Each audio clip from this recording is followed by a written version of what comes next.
Assalamualaikum warahmatullahi wabarakatuh. Ikhwatal iman, jika kita membesuk saudara kita yang ditimpa musibah atau ditimpa oleh sakit tertentu, separah apapun sakit yang menimpanya, maka tetaplah ucapkan kalimat-kalimat yang positif, kalimat-kalimat yang mengandung optimisme. Doakan yang terbaik, doakan kesembuhan baginya. Dan ini adalah sunnah Rasulullah SAW. Beliau SAW ketika menjenguk sahabatnya yang ditimpa oleh sakit, beliau memberikan doa sekaligus kalimat motivasi, mengandung optimisme. Kata beliau, la ba'sa tahur insyaallah. Enggak apa-apa, insyaallah sembuh. Seberat apapun penyakit yang menimpa. Sehingga jangan justru mengucapkan kalimat-kalimat yang membuat mental seseorang atau psikologi seseorang tambah down. Ya, berikan kalimat-kalimat positif, kalimat-kalimat penyemangat. Inilah yang dituntutkan oleh Rasulullah SAW.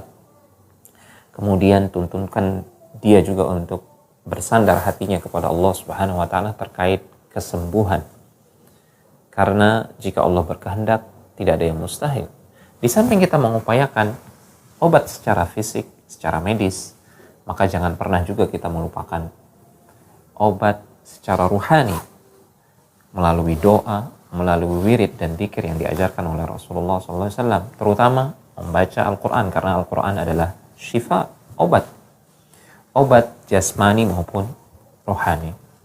Al-Hafidz Ibnul Qayyim rahimahullahu ta'ala, beliau pernah mengisahkan pengalaman pribadi beliau terkait bermuamalah, berinteraksi dengan berbagai macam penyakit yang menimpa beliau. Beliau mengatakan, "Makathtu bi Makkah muddatan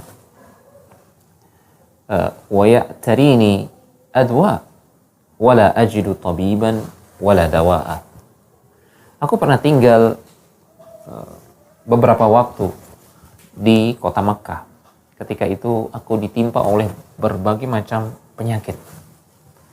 Aku tidak mendapati seorang dokter, seorang tabib, dan aku tidak juga mendapati obat. Fakuntu u'aliju nafsi bil Fatihah, fa'ara laha ta'thiran ajiba. Maka aku pun mengobati diriku dengan surat Al-Fatihah. Ya, beliau meruqyah diri beliau dengan membaca surat Al-Fatihah. Fa'ara laha ta'thiran ajiba. Dan sungguh aku benar-benar melihat keajaiban efek yang ditimbulkan, yang dihasilkan dengan mengobati diri sendiri menggunakan kalamullah, menggunakan surat yang paling agung di dalam Al-Quran, yaitu surat Al-Fatihah.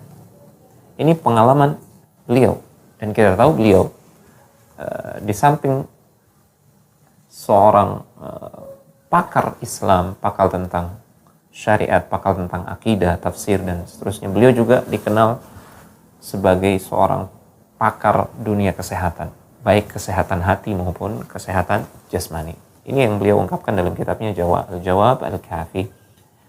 Yang ingin kita tekankan di sini adalah kita perlu mengupayakan pengobatan secara medis, secara fisik. Namun yang sangat disayangkan manakala kita mencukupkan diri dengan itu. Kita juga harus mengupayakan pengobatan dari sisi ruhani. Justru inilah yang paling utama dan pertama, agar hati kita senantiasa bergantung kepada Allah Subhanahu wa Ta'ala, karena kesembuhan itu mutlak di tangan Allah Subhanahu wa Ta'ala. Seberapapun upaya manusia untuk berobat dengan pengobatan yang canggih, ya, peralatan medis yang canggih, namun Allah Subhanahu wa Ta'ala tidak berkehendak memberikan kesembuhan, maka tidak ada seorang pun yang bisa memberikan kesembuhan kepadanya. Untuk itu, hati kita harus senantiasa bertawakal, bersandar kepada Allah Subhanahu wa Ta'ala. Kita harus selalu memohon kepada Allah melalui doa, memohon kesembuhan, dan mempraktekkan sunnah Nabi, membaca Al-Fatihah, memfungsikannya sebagai obat. Semoga Allah Subhanahu wa Ta'ala menjadikan kita orang-orang yang bertawakal dengan tawakal yang benar, berikhtiar dan bergantung hanya kepada Allah Subhanahu wa taala. Demikian, wassalamualaikum warahmatullahi wabarakatuh.